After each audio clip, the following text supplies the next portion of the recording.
Essa semana completa um ano do assassinato brutal da Marielle Franco e do seu motorista Anderson Gomes, sem qualquer resposta efetiva do Estado quanto aos mandantes desse crime.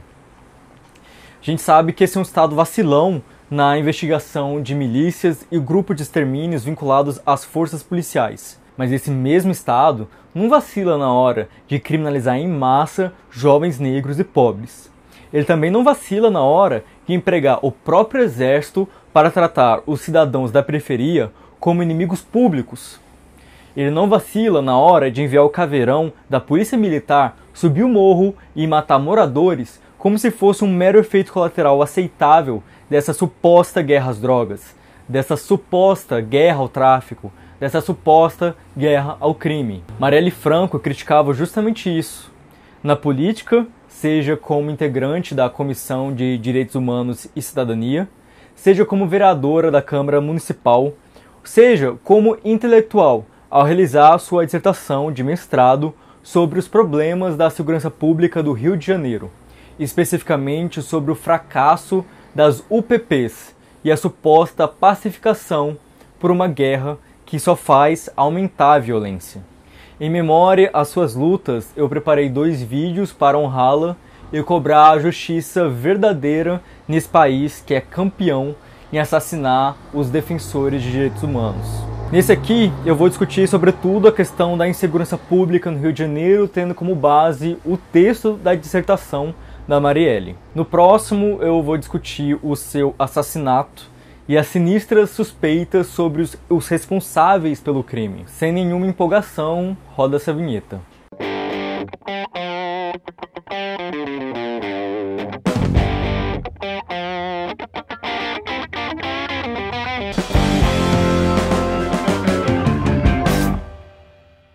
Eu tô fazendo esse vídeo porque muita gente sabe que Marielle possui toda uma representatividade por ser uma mulher negra, cria da favela da Maré. Também se sabe que ela estava prestes a se casar com sua companheira, ela é mãe de uma jovem e trabalhou como assessora do Marcelo Freixo por cerca de 10 anos antes de se candidatar a vereadora. Mas muita gente não sabe que o gatilho dela para se engajar na luta pelos direitos humanos foi perder uma amiga por uma bala perdida em uma incursão policial na favela, na época em que ela estudava em um cursinho comunitário pré-vestibular. Como boa parte dos jovens, Marielle gostava de viver, gostava de funk, foi dançarina, mas essa vida que a gente tem é cheia de injustiças, é cheia de desigualdades, e nada disso muda se a gente não vai à luta. A Marielle ralou para estudar ciências sociais e trabalhar enquanto já era mãe, já despontando como liderança política por onde ela passava. Não à toa, seu slogan, quando concorreu em 2016, foi: "Eu sou porque nós somos".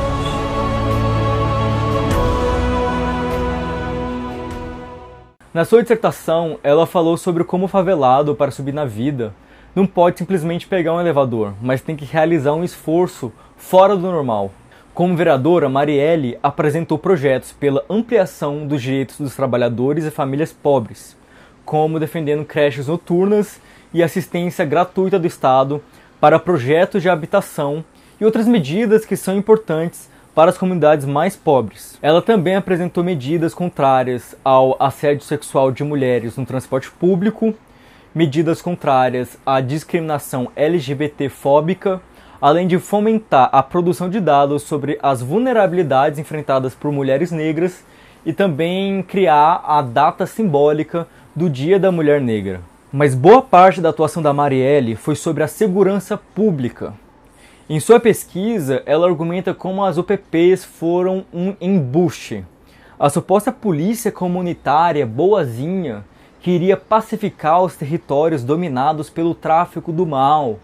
Na verdade, conduzia um controle social racista da população pobre moradora das favelas. UPPs foram espaços de tortura de moradores sem qualquer vinculação com o tráfico, como no caso do assistente de pedreiro Amarildo de Souza. Policiais aterrorizaram moradores para que seus crimes não fossem denunciados.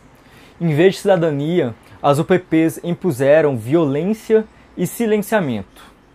A dissertação da Marielle trata justamente de como as UPPs buscavam se legitimar com um discurso emancipador, quase utópico, mas que na prática reproduziu a velha ideologia de dominar os pobres com violência e chamar isso de segurança pública. O primeiro capítulo se dedicava justamente à discussão teórica dos conceitos de ideologia e utopia e como eles se relacionam ao punitivismo, ao militarismo e ao neoliberalismo. Em seu projeto utópico, as UPPs livrariam os moradores da favela do domínio dos traficantes e seriam o primeiro elo da mudança da histórica negligência do Estado com esses territórios. Ou seja, depois das UPPs, viria a cidadania e os serviços públicos do Estado, reduzindo as condições sociais adversas da pobreza, da moradia precária, da falta de postos de saúde, escolas, saneamento básico, oportunidades de renda e etc. Ao contrário, o principal motivador da UPP como política pública foi sua utilidade como controle militarizado de áreas de risco, que na verdade era uma necessidade aos capitalistas e políticos que queriam fazer o Rio de Janeiro uma vitrine do Brasil para as Copas das Confederações, do Mundo e as Olimpíadas, esses mega eventos. Não é preciso tanto esforço para reconhecer que o que incomoda a elite carioca não é a opressão impostas aos favelados por traficantes. O que incomoda é o rolezinho de jovens negros no shopping e na praia, o medo de arrastão, de roubo. Na verdade, o que tira o sono dessa elite é o risco da favela descer e se rebelar contra essa sociedade hiperdesigual. Além disso, o controle militarizado dispondo como oportunidade de lucro para empresas que não conseguiam acessar esse nicho de mercado. A economia informal das favelas gira bilhões de reais que dão água na boca de capitalistas que estão cagando e andando para a violência do tráfico. Outra coisa é preciso prestar atenção sobre onde foram instaladas as UPPs. Como o próprio Marcelo Freixo fala, as UPPs formaram um corredor militarizado protegendo zonas de forte investimento imobiliário, agradando especuladores e gerando gentrificação, uma realidade terrível nas nossas capitais, sendo o Rio de Janeiro um dos casos mais complicados no país. Outra questão que a Marielle aborda é como as UPPs promovem uma gestão policial militarizada da vida, com constantes esculachos de moradores nas revistas e também tirando a autonomia cultural da região, chegando a proibir os bailes funks. O pior, ao meu ver, está no relato de extorsão, de agressão, intimidação, tortura e desaparecimentos forçados por parte de policiais. E aqui eu parafraseio a própria Marielle quando a questionaram sobre por que ela focava suas críticas sobre os agentes do Estado e não sobre os traficantes. Ora, de traficante eu não espero nada de bom mesmo não, mas quando os agentes que deveriam garantir o cumprimento da lei são criminosos, então você tem que denunciar sim, tem que cobrar sim da polícia e das autoridades competentes. Inclusive da sociedade como um todo, que aceita ter um policiamento escandalosamente violento e opressor. Se a gente não consegue mudar nem a polícia, vocês esperam que o tráfico vá se entregar pacificamente após um abaixo-assinado? Tenha dó, né? E antes que me venham com essa de defensor de bandido, a Marielle não só fala no seu trabalho sobre as mortes violentas de policiais nessa guerra idiota, como também atuou pelos direitos humanos dos policiais em diversas ocasiões. Inclusive, tem um caso em que, se não fosse por ela, o homicídio de um policial passaria impune. Acontece que, em vez de ser morto em um tiroteio com traficantes, como alegou seu companheiro PM, quem matou o policial foi justamente esse outro PM criminoso que deu falso testemunho. É papel dos direitos humanos ser vigilante quanto aos direitos humanos dos próprios policiais que são violados. Então se liga aí, é a esquerda que defende segurança pública e policiamento adequado. A direita só quer sangue e acaba beneficiando justamente os criminosos de farda, de toga, de black tie e outros mais. A nossa saída, argumenta Marielle, passa por desmilitarizar a polícia e o próprio conflito nas favelas, priorizando desarmar os traficantes e desarticulá-los pela inteligência a partir dos seus braços econômicos. A gente precisa unificar a polícia em uma só polícia civil, cidadã, completamente reformada para ser protetora dos direitos humanos e não a sua violadora. Outra coisa que a Marielle lembra é que por volta de 2004, antes das primeiras UPPs, a ideia do governo era construir muros de concreto cercando as favelas próximas de bairros mais nobres como forma de conter a violência. Contra esse absurdo, a Marielle também destaca as resistências populares, como da Rede Uma Área Jovem, que barrou esse projeto. O capítulo 4 da dissertação trata justamente das resistências possíveis e a importância das organizações populares. Para concluir esse vídeo, gente, eu quero recomendar fortemente que vocês leiam a dissertação da Marielle.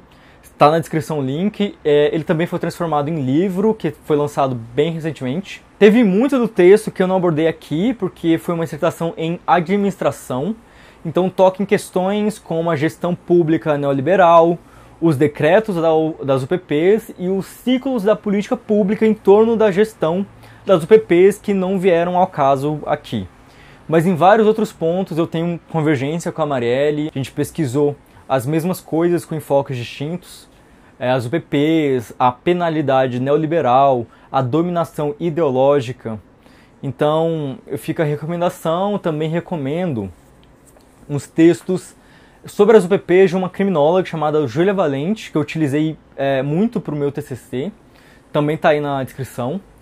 E eu peço muito que vocês curtam esse vídeo, divulguem e fiquem por aí, que já já sai o próximo vídeo que vai discutir a questão das milícias no Rio de Janeiro e as prováveis razões por trás do assassinato da Marielle, que estão muito mal explicadas. Enfim, é nosso dever manter a memória do seu trabalho e das suas lutas presente.